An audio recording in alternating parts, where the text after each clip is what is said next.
What's up, Church by the Glades? How's everyone doing today? Hey, if you guys don't know me, my name is Abe. I'm one of your pastors here at the best church on the planet, in my opinion at least. Do you guys mind if I jump right into the message? I want to start off by sharing something that I've been going through personally in my own life. Can I do that? You guys are very polite, but it's going to go down anyways because I have the mic. But you guys are kind. I've been really thinking about lately about the things that I do, about the things that I say, and about the things that I think. I've really been in my head lately thinking about the things that I do, the things that I say, and the things that I think. And can I tell you why this is top of mind for me lately? It's because I'm married. I'm recently married. I'm a newlywed. And marriage has been, thank you. Marriage has been such a revelation in my life, because how many of you guys know that in marriage there is absolutely no hiding place? There's no way to hide, folks. There's nowhere to hide your skeletons in the closet, all those unresolved issues, those things that you've been putting off, those things that you have been just telling God to hold on and wait, that He wants to deal with inside of you. When you get married, all of that gets brought up to light. It all comes to surface. It all floats to the top. And then all of a sudden you're faced with one decision. Either you face these things and you deal with them, or you are very unhappily married. So I choose to be happily married, and I've been thinking a lot about the things that I do, the things that I say, and the things that I think. Has anyone ever given thought to their behavior and why they do the things that they do? Raise your hand if you have. See, we're in good company, folks, because there are some people who have dedicated their life's work. There are some people who've gone into a lot of student debt to study human behaviors. Did you know that? Psychologists, psychiatrists, human behavior specialists have dedicated their entire life's work to figuring out why people do the things that they do, why they say the things that they say, and why they think the way that they do. And in my research, as I was gearing up for this message, what I came across was a lot of information about child psychology. And what I discovered along the way is that if you really want to gain some insight into why you are the way you are, you need to look no further than children. If you spend one afternoon with a child, you will gain so much insight to why you are the way you are. Some of you guys are like, oh, bro, I get a lot more than just one afternoon with a child, man. I get 24/7 with one. Trust me, I know. And here's the thing about kids. Kids are who they are in a beautiful way. Kids have not yet been conformed to society's norms. Kids have not yet been conformed to reflect what they see on social media or TV, or they hear in music, or what they see in movies. They just kind of are who they are. They represent mankind in its crudest, rawest, purest form. But you and I are not that way. You and I are polished. What do I mean by that? We know what society and culture expects from us. Right? We know what society deems as acceptable or unacceptable, as desirable or despicable, as admirable or repulsive, and we know how to play by the rules. But this doesn't mean that as a result we're any better as human beings, does it? It just means that we have become so proficient in just projecting a false image of who we are. And we're all just walking around projecting false images of who we want others to think that we are. And we're all just pretending that we got it all together, but the truth is we're far from all together. Is that not true? If you don't believe me, when was the last time you ever went on a first date? Do you remember what it was like to go on a first date? Some of you guys are in the thick of it. All the single people in the house say amen. Amen. Right? Y'all know first dates, are you kidding me? Who is ever really themselves on the first date? Who does that? Who's themselves? First date, it's just such a nuisance. I wish people just got the first date out of the way, like, hey, this is the fake me. It's a pleasure to meet the fake you. Can we fast forward so I can tell you how bad my credit score is? Can we get to that part? Because, really ought to tell you how much debt I'm in. Love to be honest about that one on the first date. I don't miss that at all. But children are not like this. Children are unfiltered, unfinished, and unpolished. They just are who they are, take it or leave it. They've not yet been stuffed into the boxes of other people's expectations. They just are who they are. So in that, I think we ought to value what we can learn from children. Children can teach us a lot about ourselves.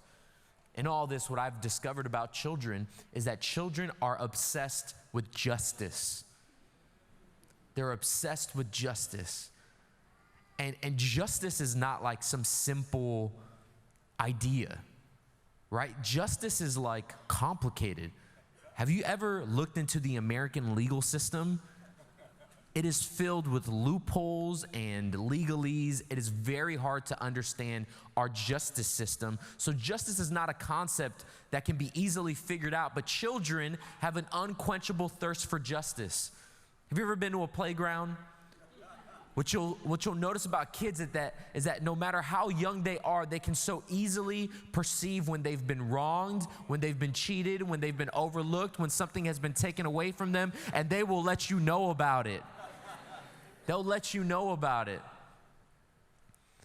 And what I know about us is that we also get caught up with justice. We want justice. We want what's fair. We want what's right for us. I think it was so funny as I was researching, I came across this really cool experiment that some preschool teachers ran at their preschool. Now, you know, anytime preschool teachers do experiments with their students, it's going to be good, right? So what happened with these preschool students is that they were always tattling on one another. There's this tattletale epidemic that broke out at this preschool, and the teachers were so overwhelmed with all the complaints and grievances that they said, enough, we cannot do this anymore. We cannot possibly address all of your issues, all of your concerns. So what would happen if we set up this big red fake phone in the middle of the preschool, and anytime a child has a complaint, we will tell them to tell the hotline. And we will get back to them at our earliest convenience to resolve their issues. So the funny thing about it is that it actually worked, and kids started going to the hotline for this, right? They would pick up the phone, and out of curiosity, the teachers wanted to record and see what their children had to say. Can I show you what they had to say? Here, check this out. My friend Simone said no at me. My friend Jack was in my face while I was waiting to go to an area, and that made me really upset. When I'm playing family with Simone, going to keeping me awake while I'm trying to sleep, pretend sleep. Nathan farted in my face, and I said, yuck, Nathan. And he didn't say, excuse me. I know that there's one parent in here that's like, oh, Nathan, that one's mine. Oh, gosh. Right? Now, here's the thing. We all have the luxury as adults to listen to this and laugh. But did you know that to these children, this is a matter of life and death? What they are searching for on a deeply emotional level is justice. And if they could articulate it, if they could punctuate their side of their story, they would say, it's just not fair. And what I know to be true about you and I is that deep inside, we also are on a quest for what is fair. We are on a quest for justice, and we may not act out in the same way they do. We may not throw ourselves on the ground at the grocery aisle, right, and throw a temper tantrum. We know how to fight back the tears, but if you and I were to be honest, we too would say it's just not fair. We know what it's like to feel like life is not fair. Can I give you some examples? No matter how much you wish they did, skinny jeans may never look good on you. No matter how much you wish they did, your crush may never feel the same way about you. No matter how hard, no matter how much time you spent on that recipe, your cornbread may still taste like cardboard. No matter how much time you put into that resume, they may never look at it. We all have that one person in our life that we look at, and from what we can tell, everything comes so easily to them. Maybe they were born into privilege. Maybe they were afforded a private education. Maybe life was just served to them on a silver platter from what we can tell. Meanwhile, everything that we've achieved, we've had to fight tooth and nail for, and we're still lagging behind them. And we're going to look up one day and say, man, it's just not fair. We all have that one thing in our life. Maybe it's an addiction or an illness, and we've spent countless hours praying about it, thinking about it, working on it, and then one day we wake up and we feel like we're still stuck where we were 5 years ago. We haven't made any progress. Meanwhile, everyone around us seems to be thriving and winning, and we're going to have this thought and say, it's just not fair. And at one point or another, we all face tragedy, unexpected, sudden tragedy, whether it be a natural disaster that comes through and wipes out your home, or a freak accident that takes a loved one. We're going to look up to the heavens and say, God, why me? Why us? Why our family? It's just not fair. And if you and I didn't know any better, and if we thought that it actually might work, we would be the ones picking up the big red phone, clamoring for justice just like these toddlers. But I'm here to let you know that even as we face so much injustice, even as we face an unfair world, that there is still good news to be heard. Can I tell you what the good news is? The good news is that there's still something greater to aspire to, that there's still something greater that is accessible, that there's still something greater that we can attain other than fairness, and that is the favor of the one true living God. God's favor. God's favor. Can I tell you what God's favor is? Let me tell you what God's favor is by explaining what God's favor is not. God's favor is not you getting that job promotion. God's favor is not him upgrading you to a waterfront gated community. God's favor is not you waking up with 1 million more Instagram followers than you went to sleep with. God's favor cannot be cheapened or likened to earthly possessions or social status or fame and fortune. God's favor is something so much greater than that. God's favor is so much better than that, friends. God's favor is defined as God taking delight in his children. It's the equivalent of a father watching his daughter just absolutely kill that dance recital. It's the equivalent of a father watching his son spell the $1 million word, onomatopoeia, to win the spelling bee. God's favor is what happens when God looks down on the earth and says, hey, you see her? Hey, you see him? That's my girl. That's my boy. They're mine, and I am pleased. And spoiler alert, I'm going to give you my entire message, the whole point. I'm going to give you the conclusion before we even get there. If I could wrap up everything that I'm about to say in just one sentence, I would say this. I would rather have God's favor and live in an unfair world than live in a fair world and not have God's favor.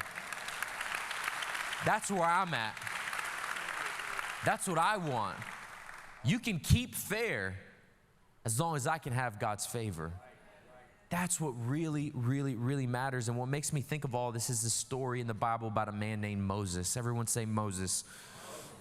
Even if you haven't spent much time at church, you've heard the name Moses, because Moses is this absolutely iconic figure in the Christian faith. Moses is the man that God chose to lead the nation of Israel, God's chosen people, out of slavery from Egypt, right? The Bible says that the nation of Israel had been enslaved for 400 years, and that God heard the cries of his people. So he chooses to do something about it, and he sets this plan into motion, and Moses is the man to carry out the plan. So Moses comes to the forefront, and Moses is kind of a nobody, okay? Moses is not really what you would think of when we think of a heroic figure. See, Moses has spent his life running away from some things that he's done in the past. Moses was a murderer, but God chooses Moses anyways, because God sees something in Moses' life, right, that causes God to show favor on Moses. And when we read the story, we see that it is made abundantly clear that God's favor rests on Moses. And Moses ends up going one-on-one with the leader of the most powerful nation in the world at the time, the Pharaoh of Egypt. And Moses ends up succeeding in his quest to lead the people of Israel out of Egypt. And then finally, when he leads them into liberty, into freedom, out of enslavement, the people of Israel get to the wilderness while they're waiting to go to the promised land. And guess what happens? They forget how to act. And they forget where they just came from.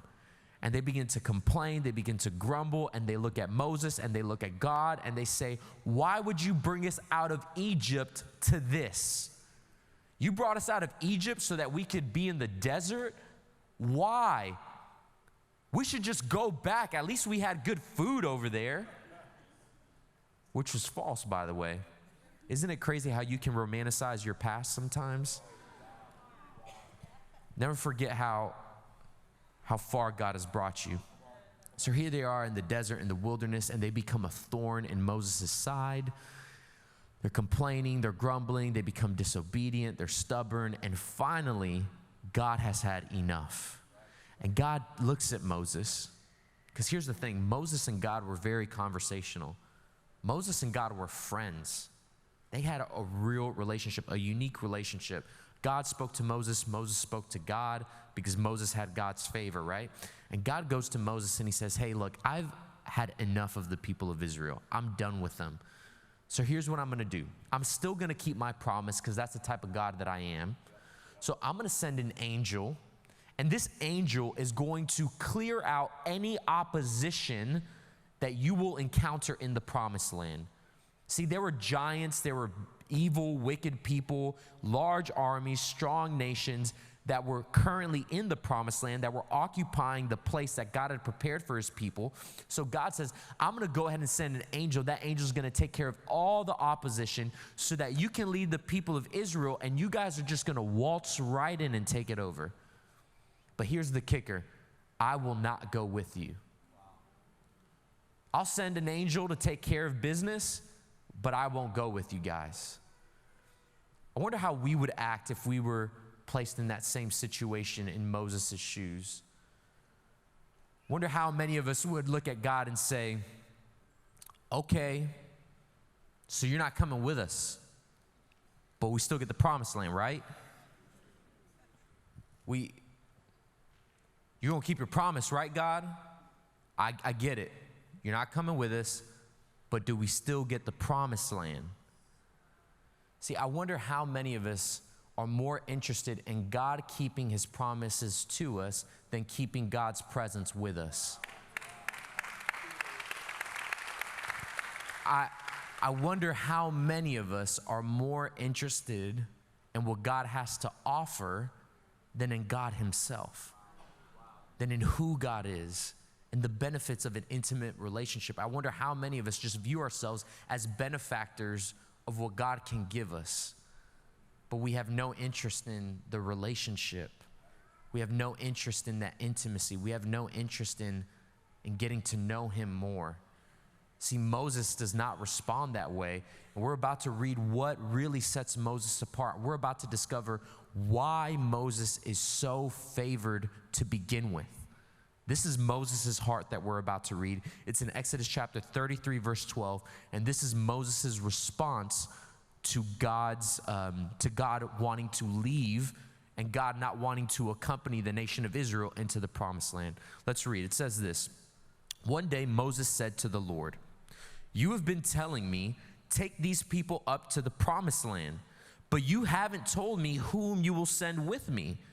You have told me, I know you by name, and I look favorably on you. Now, if it is true that you look favorably on me, let me know your ways so I may understand you more fully." Let's get ready to read the underline. "And continue to enjoy your favor. And remember that this nation is your very own people." Now, there's this tension in this passage, and I don't know if you can sense it, but Moses is like, God, I don't really understand what you're saying. You gave me one job, which is to take the people to the promised land. Now you're telling me you're going to send this angel. I don't really know who that angel is. I know you, but apparently you're not coming. So God, before you ditch me with these people, right? Before you leave me here and hang me out to dry, I want to spend some more time getting to know you more. I want to understand your ways more fully. And you know how you say you favor me? You know how you say that I'm your boy? I have one question, God. Can I have some more favor? How can I get some more of that favor? And this is what makes Moses so brilliant. This is what makes him so wise, so insightful. You see, the thing that's so beautiful about Moses is that he's able to recognize God's favor in his life to begin with. See, here's the thing about us. What I know to be true about you and I is we get so bent out of shape in how unfair the world around us is that we lose sight and we become blind of all the ways that God has favored us. See, we get caught up counting all the ways that life hasn't gone our way, and we never keep count of what truly matters, which is all the ways that God has really supported us and been with us and never abandoned us and always been by our side and always come through and always been faithful. See, here's the thing. We need to learn to count all the ways that God has favored us instead of counting all the ways that fairness has eluded us. We need to learn to count the right things. One of the things that I learned as far as child psychology is that a lot of child psychologists believe that the reason that children are able to learn to count so early on is because they're incentivized to know how much more of something they have than you.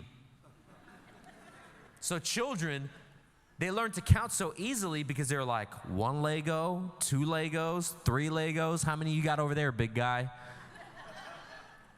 Right? They're trying to count. They're already at such a young age learning to keep up with the Joneses, right? And you and I are the same way. We learn to count all the wrong things. We learn to count how much is in the bank account. We learn to count what are the next travel plans that we have. We learn to count how many more Instagram followers we have than the next person, how much more influence we have. We love to keep track of our career and where we're at professionally. And meanwhile, as we get stuck in this cycle of comparison, we end up missing out on God's favor. That's what we should really be counting. That's what we should really be keeping track of, is all the ways that God has proven himself to be faithful, to be true to his word. That's what we should keep track of. Do you want more favor in your life? Number one, be like Moses and learn to recognize the favor that already rests upon you. But you see, God cannot entrust you to steward more favor if you're not already appreciative of the favor that you currently have.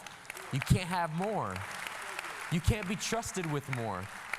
So recognize God's favor. The second thing that we must do is we need to learn more about God. See, I don't know if you caught that. I said it a couple times, but Moses says, I want to understand you more fully. How clear is that? Moses is saying, see, I know you, but I want to know more of you. I want the whole picture. I want as much information about you as I can get. And that's the thing. If you want more favor in your life, you need to learn what makes God tick. You need to learn what it is that pleases God. You need to know what God desires from his people, and then you take that information, you take that knowledge, and you do something with it. So you want to know how to get to know more of God? Number one, shout out to you. You're already doing it. It's coming to church. It's sitting under God's teaching. This is amazing. You're learning, you're soaking it up, you're getting some insight into the heart of God when you sit under God's teaching and you show up to Church by the Glades on the weekend. But here's another really practical way that you can learn more about God. It's by reading God's word. Now, listen, I know without a doubt that there's one of you guys here who's like, oh boy, the Bible. And there's at least one person here who has given this a shot. And you've tried cracking open the Bible. And you opened it up, and you opened up in the book of Lamentations, and you were like, oh my God, I have put this off my entire life. I finally worked up the courage to crack open this book, and this is what I'm faced with. I get it. This book is intimidating.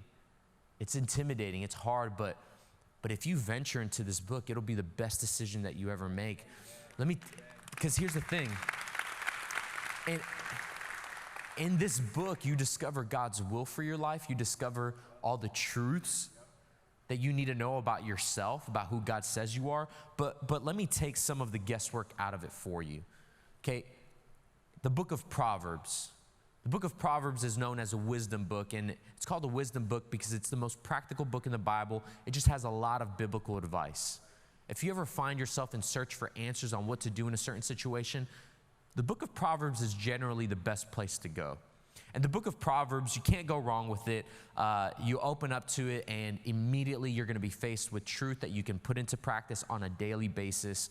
It's not confusing. It's easy to understand. So what I want to do is show you what oftentimes I do when I don't know where to go in the Bible. Today is July 14th. Now, the book of Proverbs has 31 chapters, which is one chapter for every day in the month. So today being July 14th, I'm just going to open up to Proverbs chapter 14, okay? And let's actually do this. Let's see what the first 3 verses of Proverbs chapter 14 has to say, okay? I'll read it to you. A wise woman builds her home, but a foolish woman tears it down with her own hands.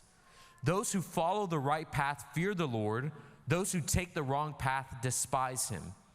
A fool's proud talk becomes a rod that beats him, but the words of the wise keep them safe. That's just 3 verses.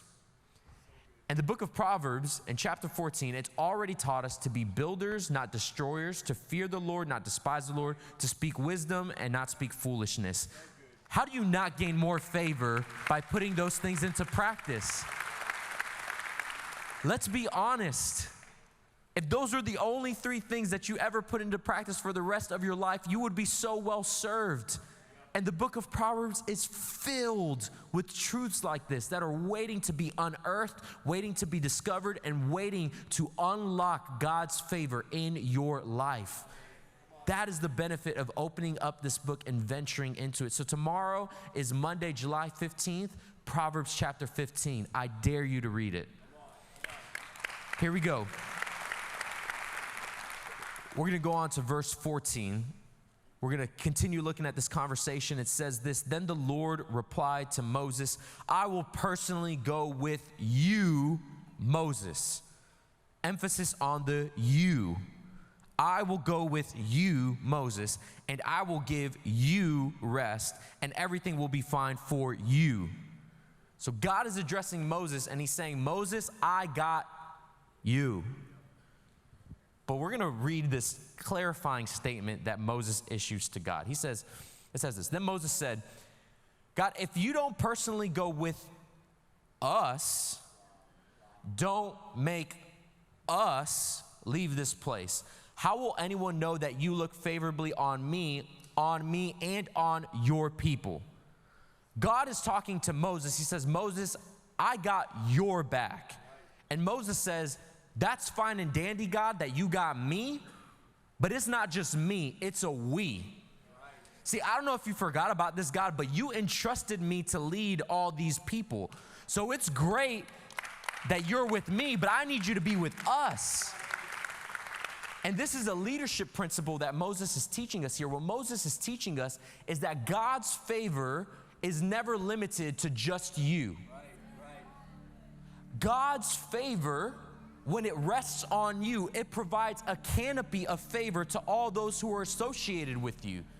Parents, let me encourage you. You should pursue God's favor, not just for your own life, but for the way that you can provide a canopy of favor for your own children. It extends to your kids. Students, as you guys are getting ready to go back to school in a month, know that God's favor doesn't just rest on you, but when you step foot onto that school campus, God's favor extends to your classmates, to your teachers, to your administrators, to your entire middle school, to your entire high school.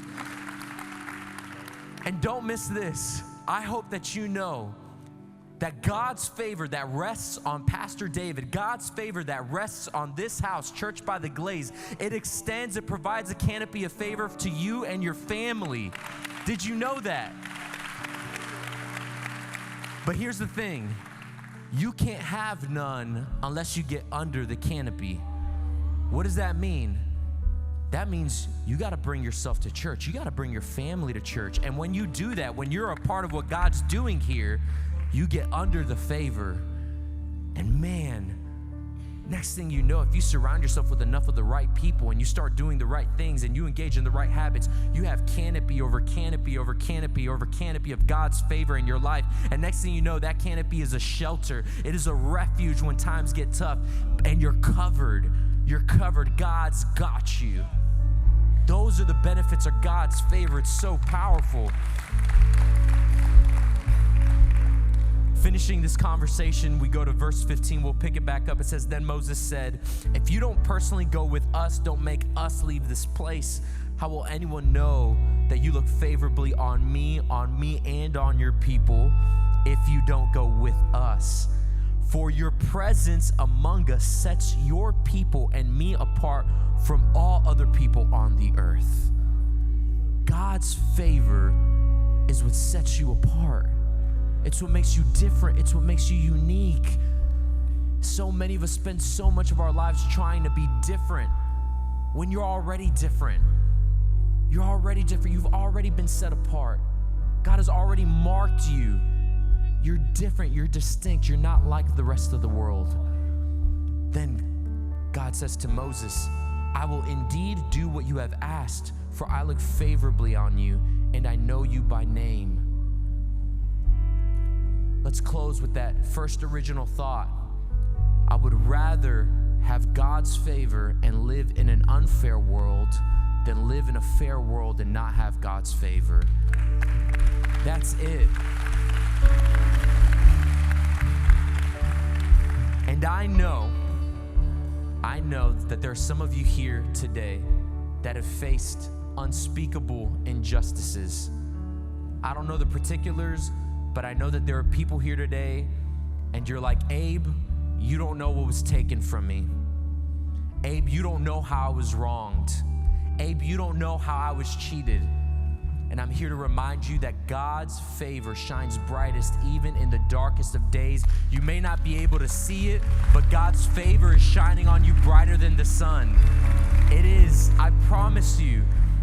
And it's okay. God knows. He understands why you don't have that perspective. But we walk by faith and not by sight. So therefore, we declare God's favor is on us. Can I pray for you? Let's do that. God, thank you so much for your favor. God, thank you so much for the way that you have set us apart, for the ways that you have blessed us, for the ways that you encourage us, Lord. We pray that we would learn to count your favor in our life, Lord, and we would never lose sight of it. And it's in your name we pray. And everyone says...